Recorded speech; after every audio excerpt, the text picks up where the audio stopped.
बिस्मिल्लाहिर्रहमानिर्रहीम। व्यूवर्स, अब जबकि हम PHP की बेसिक्स पर अबूर हासिल कर चुके हैं और इसके साथ साथ हम MySQL में डाटाबेस क्रिएट करना सीख चुके हैं और हम देख चुके हैं कि किस तरह से हम MySQL में डाटाबेस क्रिएट करके उसमें टेबल्स इंसर्ट करके उसमें हम डाटा सेव कर सकते हैं, डाटा रीड कर सकते हैं, डिलीट कर सकते हैं और उसे अपडेट कर सकते हैं। व्यूवर्स, आइए देखते हैं कि हम किस तरह से एक PHP फाइल में एक डाटाबेस को एम्बेड कर सकते हैं, या दूसरे लफ्ज़ों में हम कहें कि हम एक PHP फाइल को किस तरह से कनेक्ट करके उस PHP फाइल में डाटाबेस में से डाटा जो है वो ला सकते हैं। व्यूवर्स, जब भी आप किसी PHP फाइल के साथ कनेक्ट करते हैं डाटाबेस को, तो बेसिकली आपको 5 स्टेप्स को फॉलो करना होता है। आइए देखते हैं कि वो 5 स्टेप्स क्या हैं। व्यूवर्स, इन 5 स्टेप्स में से सबसे पहला स्टेप ये है कि आपने एक डाटाबेस कनेक्शन क्रिएट करना होता है। एक ख़ास कमांड की मदद से हम एक डाटाबेस कनेक्शन क्रिएट करते हैं।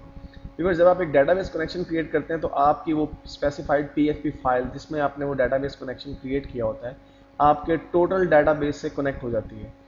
दूसरा काम हमें दूसरा स्टेप ये करना होता है कि क्योंकि एक डाटाबेस में आपके MySQL में बहुत सारे डाटाबेसेस हो सकते हैं, तो आपको उन तमाम डाटाबेसेस में से किसी एक खास डाटाबेस से कनेक्ट होना होता है।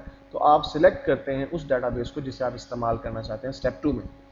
स्टेप 3 में व्यूवर्स, आप जो भी डाटा रिट्रीव करना चाहते हैं या क्यूरी चलाते हैं, इन अदर वर्ड्स आप कहिए कि जो डाटा आप देखना चाहते हैं डाटाबेस में से, उसके लिए आप कमांड्स यूज़ करते हैं। व्यूवर्स, चौथा स्टेप ये है कि जो डाटा वहाँ से रिट्रीव होकर आता है, डाटाबेस से जो भी डाटा निकल कर आता है, उसे फिर आपने जो भी करना होता है, यूज़ करना होता है, आप उसे एको करवाना चाहते हैं या उसके साथ कोई और फंक्शनैलिटी करना चाहते हैं, आप वो उसके साथ वो फंक्शन परफॉर्म करते हैं जो डाटा रिटर्न होता है वहाँ से। और लास्ट स्टेप ये होता है व्यूवर्स कि आपको ये कनेक्शन जो क्रिएट किया गया कनेक्शन होता है, इसको क्लोज कर देना होता है, क्योंकि आपने जिस पर्पज़ के लिए कनेक्शन क्रिएट किया था वो कंप्लीट हो गया। आपने डाटाबेस से कनेक्ट हुए, आपने डाटाबेस में से जो इन्फॉर्मेशन फेच करनी थी वो डाटा आपने इन्फॉर्मेशन हासिल की, और अब आपको इस कनेक्शन को क्लोज डाउन करना होता है। व्यूवर्स, अपने नेक्स्ट वीडियो में हम डिटेल में देखेंगे किस तरह से हम एक PHP फाइल को कनेक्ट करते हैं डाटाबेस के साथ।